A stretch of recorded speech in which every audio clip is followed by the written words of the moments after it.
20 லட்சம் சம்பளம் வாங்கியிருப்பாரு. அப்போ அந்த ஹீரோ ஜெயிக்கணும் நாங்கள் நினைப்போம். சின்ன குண்டுன்னு ஆகி போச்சு. உதயகுமார் சார் நினைப்பாரு, அரவிந்த் சார் நினைப்பாரு, நிறைய இயக்குனர் நினைப்போம். அப்போ அந்த ஹீரோட படம் திடீர்னு படம் பிரிக்கிட்டு வரும், சந்தோஷமா இருக்கும். சின்ன ஹீரோ படம் ஜெயிச்சிருச்சியா, என்ன நினைக்கிறோம், ஒரு சின்ன ஹீரோ படம் ஜெயிச்சிருச்சியா அப்படின்ட்டு எல்லாம் சந்தோஷம், இண்டஸ்ட்ரி சந்தோஷப்படும், எல்லா இயக்கம் சந்தோஷப்படுவாங்க, பிடிச்சி சந்தோஷப்படுவாங்க.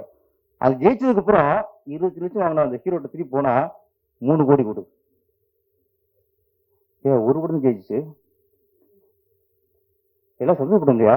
ஏன் சந்தோஷப்படுறான்?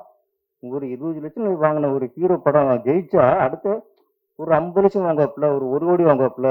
அப்போ ஒரு சின்ன பிடிச்செல்லாம் படம் பண்ணலாம் நினைச்சு நாங்கள் ஆசைப்படுவோம். நீ டக்குன்னு 3 கோடி கேட்கும்போது அப்ப என்ன, மக்கள் எல்லாம் பிடிச்சி நினைக்கிறாங்க, எல்லாம் பிடிச்சிடும், ஏன்டா இப்படி ஜெயிச்சுன்னு நினைக்கான். அது சாபமாயிரும். நான் சொல்றேன், அது அந்த ஏன்டா இப்படி ஜெயிச்சு நடந்தாலும் சாபமாயிரும். அதனால ஹீரோக்கள் 20 லட்சம் நீங்க ஒரு சம்பளம் வாங்குதான், ஒரு படம் ஹிட் ஆயிடுச்சா 50 வாங்கலாம், அந்த படம் ஹிட் ஆயிடுச்சா அப்படி ஒரு ரூபா வாங்கலாம். நீங்க 2 மடங்கா ஏத்துனா பரவாயில்ல, ஏன்னா வெற்றிங்கிறது அதானே. அதே சம்பளம் வாங்குறதுக்கு வெற்றி அடைகிறோம். வெற்றிங்கிறது 2 மடங்கு வாங்கலாம், ஆக்கலாம். 10 மடங்கு ஆக்கும்போது தப்பா பேசும். அப்ப அடுத்து ஒரு விட போச்சுன்னா 10 நிமிஷம் விட்டு ஓடிடுவாங்க, உனைய திருப்பி விட்டு சும்மா இருக்கணும். ஆனால் நாங்களாம் இண்டஸ்ட்ரி இயக்குனராக இருக்கட்டும், தயாரிப்பாளராக இருக்கட்டும், நாங்களாம் ஆசைப்படுறது சின்ன அசோக் நீங்க ஜெயிக்கும் சத்தியம் ஆசைப்படுறோம். நாங்கள் சத்தியம் ஆசைப்படுறோம். இன்னைக்கு என்ன சம்பளம் தெரியும் எனக்கு. ஆனா ஒரு கூட ஹிட் ஆச்சுன்னா, இதே படம் பெரிய ஹிட் ஆச்சுன்னா நீங்க சம்பளத்தை படிப்படியா இருக்குங்க, அது மற்ற படிப்படியா இருக்கும்.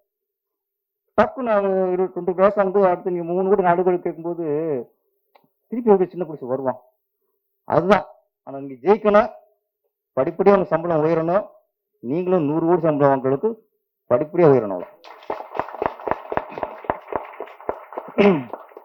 மற்றபடி படம் லாரா ஒரு டாபிக் வேணாம், என்ன மாதிரி எல்லாம் சொல்லி பேசியாச்சு.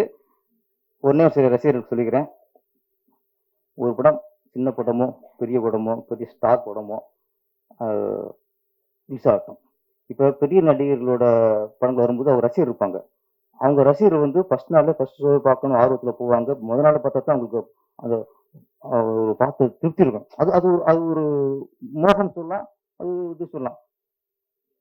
அந்த ஒரு நடிகரோட ரசிகர்கள் படம் பார்த்து வெளியே வரும்போது அந்த படம் ரொம்ப சுமாராக இருந்தாலும் சரி, சரியில்லைன்னு சரி, வெளியே வரும்போது கேட்டால் என்ன சொல்லுவாங்க, வேற லெவல், சூப்பர் அப்படின்னு வருவாங்க. ஏன்னா அந்த நடிகரோட ரசிகன் அவன் வெளியே வரும்போது சான்ஸே இல்லை, வேற லெவல் வருவான்.